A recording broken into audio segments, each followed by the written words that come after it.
Hey, it's WDHA's Reconnect with Rockers. I am so excited that Adam Gontier was able to join us. You, my friend, you're going to be like the artist formerly known as Prince forever. Let me tell you why. You're always going to be Adam from St. Asonia, formerly of 3 Days Grace to radio people. And I'll tell you why. Because no matter what band you're in, you've made such a big impact on radio. You're a radio guy. You write radio songs. You've had, I can't even count the chart positions and the amount of songs that you've had on the charts. So you're really like a huge, great friend to radio with both projects that you've done. So welcome. I'm so happy to see you. Yeah, thanks for having me. I appreciate it. It's good to be here. You guys got into the reconnecting with fans pretty quickly. I mean, you started the happy hour sessions, and then I got the email that, look, guys from St. Asonia, Adam wants to do like a virtual radio tour, which I think is so awesome. I was telling you a little bit before we, got started that in New Jersey, we've been hit really hard with COVID-19. We've lost tens of thousands of people. We have well over 100,000 infections right now. People are really hurting, and music has been a healer for our listeners. And they really love to know that there's an artist that's going to take a little bit of time, play a tune, and come on and just say, hey, here's what I'm going through as well. So this has meant a lot to our listeners. You are a guy who impressed me so much with the fan base when we did our listener appreciation lunchtime acoustic jam here in New Jersey. I don't know if you remember that, but that was a great day. Yeah, that was fun. That was a lot of fun. I remember it well, yeah. And I remember walking in and seeing the fan base and seeing older people, like maybe people about 50, then people in their 30s, sorry. That's all right. And also seeing people in 18 and 21. And I mean, it was just incredible. And so impressive to me because the fan base for you is just, they're so loyal. Yeah, we've been really lucky that way. Been doing it for a long time, been out there since about 2000-ish, so yeah, the fans are super. I've got the best fans. I think a lot of the fans were thrown off when I left 3 Days Grace, and they weren't really sure what the support, but the support was amazing. There were some that that just couldn't handle it or whatever, but yeah, it's been really cool. I've been really fortunate to have amazing fans that kind of stick with me through lots of stuff, and if I give back a little, at the same time when this type of thing's happening, it's really important, I think. The songs mean so much to them. I mean, it's so about the music for them, because I've done those listener shows at, little sessions and stuff. And usually when you have alcohol and people eating and drinking and stuff, you don't always get that silence. But when you and Mike were on stage, I mean, it was literally like you could hear a pin drop. Everybody was so quiet and everybody was so in the moment. Talk to me about that connection with the fans. That's not every band. There are people that love to go out and see live music and say, oh, these guys are great. I love all their music and stuff.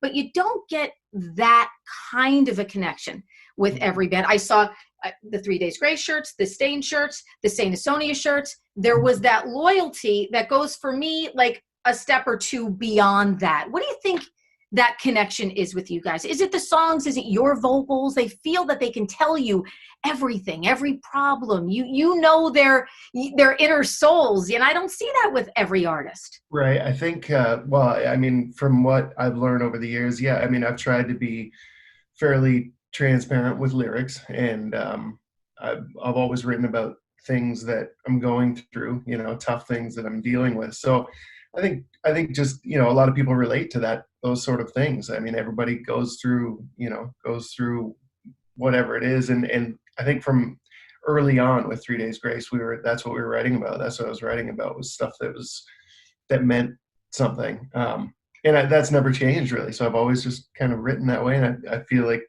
that really resonates with people. And I think people can tell when something is contrived and something is, trying really hard to be something it's not. And fortunately, early on with 3 Days Grace, that's what it was. It was very real. Yeah. And Flawed Design, of course, is the recent record. I don't want to say new because it's not spanking brand new. And you guys did so well with The Hunted. And I'm loving Blind. I think it's my favorite track.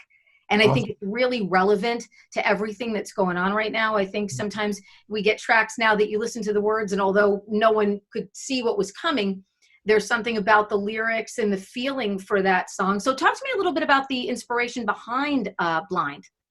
Well, I mean, it was a song that we had for a long time. We had, I think it was one of the first songs that we put together, Mike and I put together for the new record.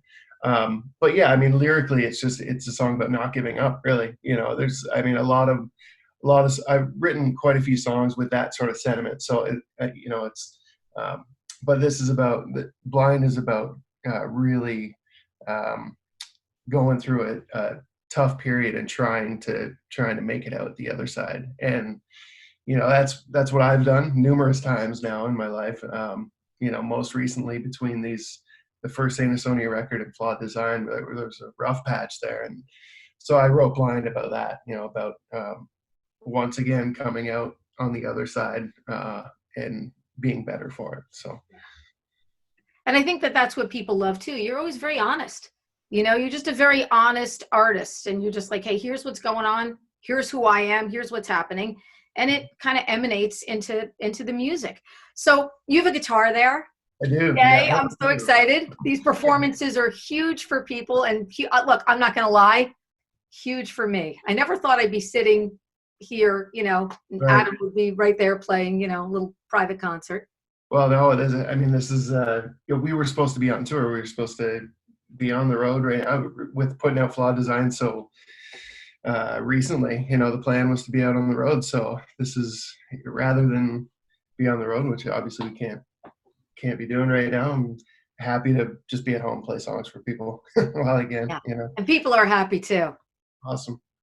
Yeah, I'm going to play, I actually wasn't sure what song to play. I think I'm just going to play Better Place from the first Okay, record. love it.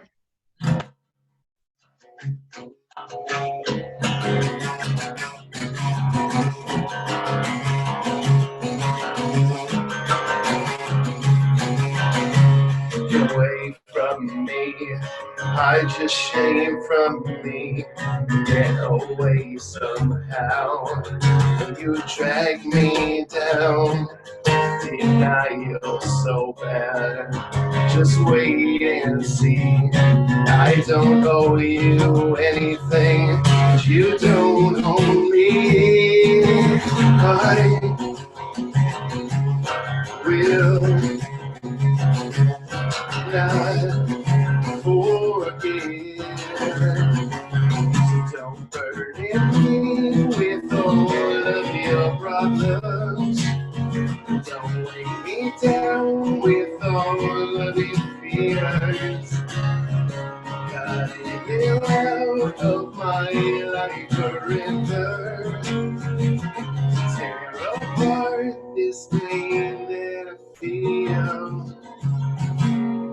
Every taste I say, you're driving me insane. Just take one step back. I'm getting my life on track. Realizing now how you break me down. I'm in such a better place without you around. I will not forget. Don't burden me with all of your problems. Don't let me down with all of your fears. Gotta get out of my life forever to tear apart this pain that I feel.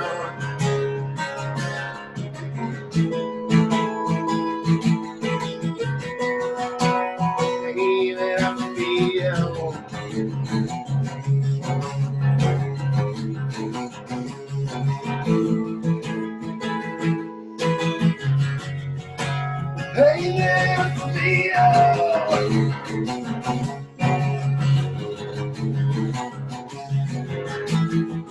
Not terrible. Not terrible. Hey, there, feel.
Yeah. Love it. Love, love, love it. Awesome. I got lost there for a minute. Sorry, I got a little lost there. I gotta think about my next. What did I want to talk to you about? Oh! You know what other track I love too? I love Sirens. Oh, awesome. Such a great track. So, how did you pick, Sharon, for that song? And how do you know who your voice is going to meld so well with? Yeah, it was tough. Sharon Den Adele from Within Temptation. Yeah, we had a few different singers, female singers that we thought would be really cool to sing in that song. The original plan wasn't to have anybody guest on that song, but I'm not sure where the idea came from. I can't really remember. Maybe our producer Brian thought maybe we could add another voice in there. So yeah, there were a few different singers that we thought of, and but Sharon's really, really, really good. She's a great singer, great performer. They're such a cool band, and they're really well known in Europe too. And that was, I mean, for us, you know, that's definitely a big part of it, is being able to maybe go over there and, you know, play some shows with them, or you know, anything like that. So we basically asked her first, and she agreed to do it. And so yeah, we're super fortunate to have her do it. Yeah. And I mean, I think that song for me right now really relates to a lot of stuff that's happening now, and I've heard that from quite a few fans and stuff, and so it's cool. I mean, I kind of wish it was released as a single on the radio, but it's really, you know, at the same time, I'm glad people dig it, you know. I think it should be single number 3. Single number 3. Single number 3. Yeah, because you guys just together, it like is this journey, like this vocal journey, and you sort of like, you don't know where one ends and one begins, and it's just perfect. I mean, it's just a perfect pairing. So what have you been doing? I know you're a busy guy, you're a dad. Mm-hmm. What have you been doing aside from, of course, reconnecting with the fans and doing the happy hour sessions and the virtual radio tour, you know, kind of being in this isolation nation that we're, and I know you've got some pets, so you said you got pretty much a full house going on right now. I do have a pretty full plate. I mean, we're raising a new puppy, so we just had a trainer here today that was helping us with some stuff. Yeah, and we've got a 2.5-year-old, and then we've got another dog and another cat. So I mean, we're definitely no shortage to do here, you know. But yeah, we're doing the odd renovation and, you know, painting some stuff, and I put together a swing set / house thing in my backyard for my kids. So look at you. Lots of stuff to do, really. Yeah. Well, you know what, too? I've spoken to a lot of artists that are on Reconnect with Rockers. And, you know, it's strange because when you're an artist and you really relish that time that you're home, when you're a road warrior, like you have been for so many years, because, you know, it's sort of like 2 months home, then I'll be 4 months out. Then I'll be 3 weeks home. Then I'll be another month out. Then I get another 4 weeks home. But now it's sort of like people sort of don't know how long the home is going to last. And it's been kind of a new world for a lot of our road warrior friends and people who travel for a living. Oh yeah. Yeah, absolutely. I mean, yeah, for right now, I mean, I'm definitely taking advantage of the fact that I can be home, you know, although I've been home for a long time. We were planning on touring, but yeah, I mean, once you get on the road, it's nonstop. And the time that you get at home is it's few and far between, you know, trips home to hang out with the family. So I know eventually we're going to be out. We're going to be out for a long time and a lot. So I'm kind of just enjoying it right now and trying to stay in the moment and enjoy it, you know, because I'm going to be gone pretty soon. You know? And that's great advice. You know, stay in the moment. You've got a young child now, and you're not going to get that time back. Exactly. Ever again. So, staying in the moment, I think is super important. I read a great quote from you too, that I wanted to mention. I love that you said this. Somebody asked you about the state of rock or whatever. And you said, from my perspective, and I couldn't agree with you more. I thought you were spot on. You said, I think it's really healthy right now. Yeah. Talk to me about why you feel that way, because I agree with you. Yeah. I mean, I think the connection with fans has probably never been as strong as it is now. I mean, what we're going through, obviously, you know, like it's been said a million times, it's unprecedented. So nobody has had any idea what's going to happen, where everybody is in the exact same boat. Everybody's, you know, so regardless of who you are and what you do for a living, this kind of, I mean, it's very humbling. Everybody is on the exact same level. You know, we're all at home.